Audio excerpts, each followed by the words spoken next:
60 ans après le début de la Tchécoslovaquie communiste, 40 ans après le printemps de Prague, la République tchèque est à nouveau confrontée à son passé.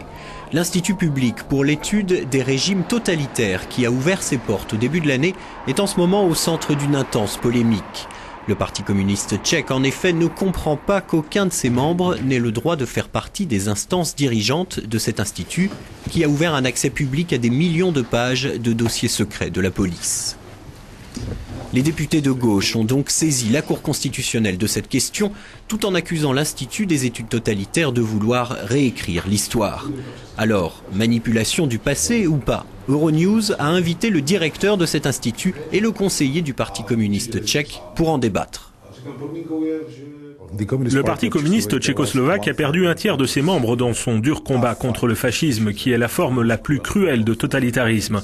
Comment dès lors expliquez-vous le fait que vous ne permettiez pas aux communistes de participer aux instances de votre institut ?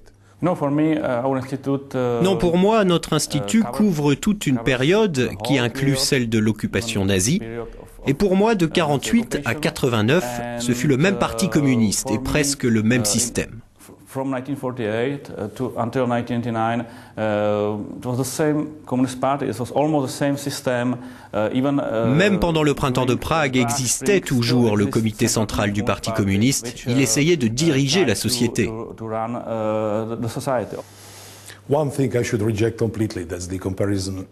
Je rejette formellement une chose, à savoir la comparaison entre les systèmes socialistes qui étaient là avant 1989 et le nazisme. C'est trop pour moi. La science commence avec des questions. Tout ce que nous pouvons faire, c'est poser les bonnes questions et ensuite chercher les réponses. Et j'ai le sentiment que ce n'est pas le cas ici et que notre pays veut imposer des schémas politiques sur le cours de l'histoire.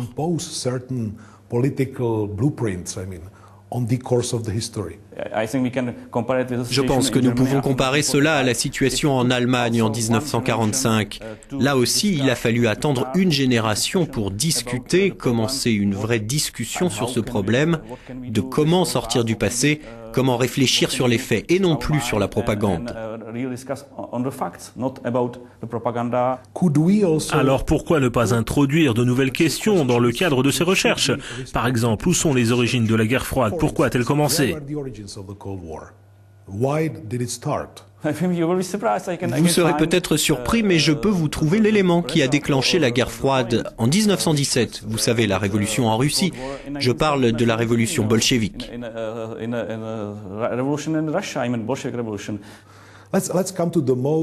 Parlons plutôt de l'aspect le plus chaud et le plus douloureux de 1968, c'est-à-dire selon moi le 21 août 1968. Je me souviens que les documents officiels, à l'époque, au début des années 70, parlaient de 71 victimes de toutes sortes.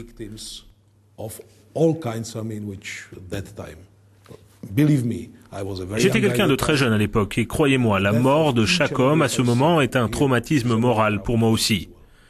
Mais laissez-moi vous rappeler quelque chose d'autre. À cette époque, les États-Unis menaient une guerre sans merci au Vietnam. Une guerre qui a coûté la vie à 3 millions de Vietnamiens et à 50 000 soldats américains. Y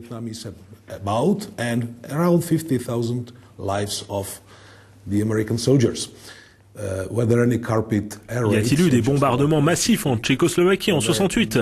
Y a-t-on largué du napalm? C'est quoi le totalitarisme si ce n'est pas un pilonnage massif à l'autre bout du monde?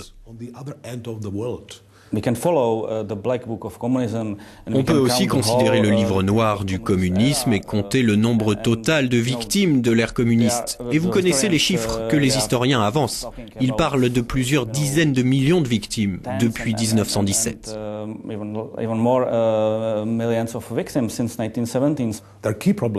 Le problème principal, que ce soit en Pologne, en Allemagne de l'Est, en Roumanie, en Bulgarie, etc., ce sont les troubles auxquels ces pays font face aujourd'hui. Et ils comprennent de plus en plus qu'une interprétation arbitraire du passé est une façon de les faire taire et de masquer les problèmes d'aujourd'hui, c'est-à-dire le manque de sécurité sociale, le manque de système de fonds de retraite, le manque de plein d'autres choses.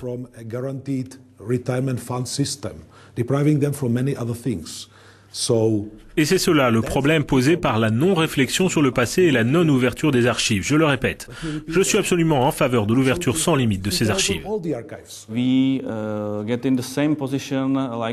Nous sommes dans la même position que les autres anciennes républiques soviétiques. Mais nous, après des années, nous avons suivi très lentement nos collègues en Allemagne qui ont mis en place le premier organe de traitement des archives. Nous avons été suivis ensuite par la Pologne, la Hongrie, la Slovaquie. Et je pense que le débat est similaire. Les partis de gauche sont contre, parfois violemment contre. Les partis de droite, en revanche, sont favorables à l'ouverture du passé, à l'ouverture de la discussion. Comme vous le savez, à peu près 70% des signataires de la charte 77 pour les droits de l'homme travaillaient en fait d'une façon ou d'une autre avec la police secrète. Si, la police secrète, c'est sûr, croyez-moi. Non, je ne suis pas un homme de complot, donc je ne crois pas, non.